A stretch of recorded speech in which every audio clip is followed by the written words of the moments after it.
நம்ம என்ன வீடியோ போட்டீங்க, என்ன மாற்றம் நடந்திருக்கு இப்போ உங்களுக்கு? ஆக்சுவலாக ரொம்ப வருஷமா இங்கே இந்த ஐடியில் நிறைய பேர் ஒர்க் பண்ணிட்டு இருக்காங்க பாண்டிச்சேரியில் வந்து.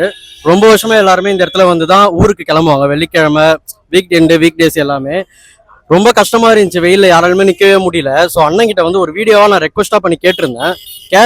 எனக்கு கேட்ட உடனே அந்த இன்ஸ்டாகிராமில் ரிப்ளைமே வந்துச்சு அன்னைக்கு சைட்லேருந்து. ஒரே மாசத்துல வந்து ஒர்க்கை கம்ப்ளீட் பண்ணி இன்னைக்கு ஓப்பனுமே பண்ணிட்டாங்க. இப்போ வந்து கண்டிப்பா எல்லாருக்குமே ரொம்ப யூஸ்ஃபுல்லா இருக்கும். பாண்டிச்சேரியிலேருந்து வரவங்களுக்கு மட்டும் இல்லை, கடலூர் அந்த சைடு நிறைய பேர் போறவங்க இருக்காங்க. ஐடி கம்பெனியில் மோஸ்ட்டாக ஒர்க் பண்றாங்க எல்லாருமே இங்கே வந்து ஸ்டே பண்றாங்க. நிக்கிறதுக்கு நம்மளால வெயில சுத்தமா முடியல. இப்போ வீடியோ போட்டு உடனே இந்த இடத்துல வந்து இப்போ கட்டி கொடுத்துருக்கேன். ரொம்பவே தேங்க்ஸ், ரொம்பவே சந்தோஷமா இருக்கு. ஈஸியா சரவணனுக்கு ரொம்ப பெரிய தேங்க்ஸ் சொல்லிக்கிறேன்.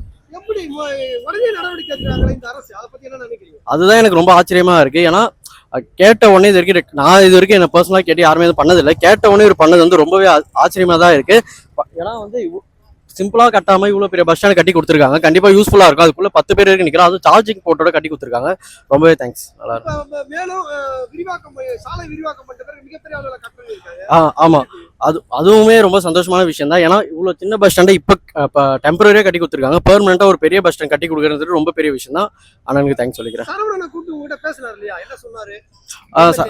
சரவணன் கூட என்ன சொன்னா, நீங்க போட்ட வீடியோ வந்து ரொம்பவே வைரல் ஆயிடுச்சு, சிஎம் செல் வரைக்கும் போயிடுச்சு. அங்க வந்து பார்த்து உடனே நடவடிக்கை எடுக்கணும், உடனே இதை முடிச்சு கொடுக்கணும்னு சொன்னாங்கன்னு சொல்லியிருந்தாங்க. அதே மாதிரி அண்ணனும் ஒரே மாசத்துலேயே இதை முடிச்சு கொடுத்து இப்போ மக்களுக்குமே யூஸ் பண்ற மாதிரி கட்டி கொடுத்துட்டாங்க.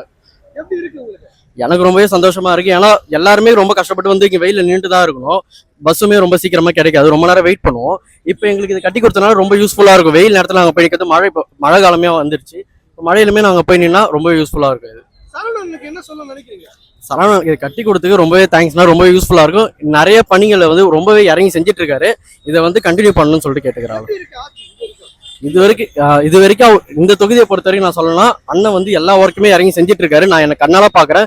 ரீல்ஸ்ன்னு சொல்றாங்க, ரீல்ஸ் இல்ல, அவர் நேரடியாவே போயிட்டு ஒன்னொன்னே பார்த்து அவராவே பண்ணிட்டு இருக்காரு. ஆமா, அவர் பண்றது நம்ம வெளில தெரியறதுனால இன்ஸ்டா மூலியமா சொல்றாங்க. இன்ஸ்டா மூலியமா தான் எல்லாருக்குமே தெரிய வருது. இப்போ ஏன்னா இன்ஸ்டா உலகத்துல தான் முக்காவாசி பேர் இருக்காங்க. ஸோ இன்ஸ்டால பாக்குறதுனால தான் இப்போ எல்லாருக்குமே தெரியுது என்னென்ன பண்றாங்கன்னு சொல்லிட்டு. ஏன்னா நேரடியா எல்லாரையும் போய் பார்க்க முடியாது. இது காரணம் இன்ஸ்டாகிராம் தான். நான் பார்த்துருக்கேன். ஆக்சுவலா இப்போ என்னன்னா, இப்போ யாராவது மக்கள் வந்து கோரிக்கை வைக்கிறாங்கன்னா அதை உடனடியாக நிறைவேற்றி கொடுக்குறாரு. அது ரொம்பவே இதுவா இருக்கு அவர்கிட்ட இருந்து. தேங்க்யூ.